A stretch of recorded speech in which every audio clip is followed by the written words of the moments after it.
শ্রমিক দিবস মূলত শ্রমিকদের অধিকার আদায়ের দিন। এদিন যখন শ্রমের মর্যাদা নিয়ে কথা হয় তখন সামনে আসে ভিন্ন এক বাস্তবতা। অপ্রচলিত পেশায় কাজ করা নারীর সংগ্রাম, যেখানে শুধু শ্রম নয়, নারীকে প্রতিনিয়ত লড়তে হয় দৃষ্টিভঙ্গি, নিরাপত্তা আর বৈষম্যের সঙ্গে। শ্রমের স্বীকৃতির সাথে সম্মান ও নিরাপদ কাজের পরিবেশ চান তারা। রাজধানীর ব্যস্ত রাস্তায় ছুটে চলা শাহেদা আক্তারের পরিচয়, তিনি একজন অটোরিকশা চালক এবং 2 সন্তানের জননী। গত 4 বছর ধরে ঢাকার বিভিন্ন সড়কে অলিগলিতে তাকে দেখা যায় দক্ষতার সাথে রিকশা চালাতে।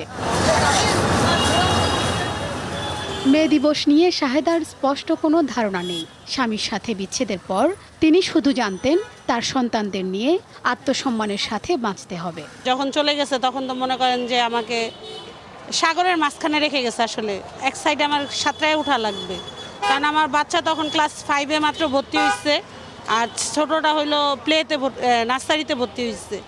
তা ওই সময়টা বাচ্চাদের পড়ালেখাটাও চালায় যেতে হবে, কিছু একটা তো করতে হবে।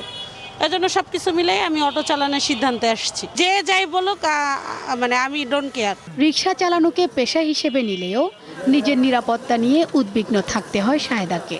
আমি অনেক রাত পর্যন্ত, বলতে কি 9টা পর্যন্ত চালাই। নিজের সেফলি মনে করেন আমি দূরে কোথাও যাই না, এরিয়ার ভিতরে চালাই। যে কাজটাকে একসময় মনে করা হতো শুধুমাত্র পুরুষের কাজ, সেই কাজে এখন নিজের দক্ষতার স্বাক্ষর রেখে যাচ্ছেন এই অটো চালক শাহেদা আক্তার। তার মতো অসংখ্য শাহেদা আক্তারকে এখন ঢাকার রাস্তায় প্রতিনিয়ত দেখা যায়। তবে তাদেরকে শুধুমাত্র তাদের দক্ষতার স্বাক্ষর রাখলেই চলছে না, তাদেরকে একই সাথে লড়াই করতে হচ্ছে এই সমাজের বাঁকা দৃষ্টিভঙ্গির সাথে। যদিও শাহেদার জীবনে কোনো বিশ্রাম কিংবা ক্লান্তির সুযোগ নেই। রিকশা চালানো শেষে খিলগাঁও সাবলেট বাসায় ফিরে রান্নাবান্না সহ সংসারের প্রয়োজনীয় কাজও সারেন তিনি একাই। পুরুষ নারী সমান অধিকার সবাই বলে, কিন্তু কর্মে গেলে বোঝা যায় যে নারী আর পুরুষ এখনো আলাদা। কারণ আমি অনেক সময় দেখি রাস্তাঘাটে অনেক সময় শিকার হই, মহিলা মানুষ কেন গাড়ি চালাইতে আসছে, বাসা বাড়িতে কাজ করতে পারে না, মহিলা মানুষ কেন এটা করবে, মহিলা মানুষ, এই কথাটা যেন কেউ না বলে। যে যার অবস্থান থেকে সে জায়গায় আগায়া যাক। আমাদের সবচেয়ে বড় কথা হলো কি, দৃষ্টিভঙ্গিটা চেঞ্জ করতে হবে। আচার, প্রথা, সংস্কার ও বিধি যা নারীর জেন্ডার ভূমিকা নির্ধারণ করে তা বাতিল করা এবং শুধু মানুষ হিসেবে নারীকে গণ্য করার বিধান আছে সিডও সনদে।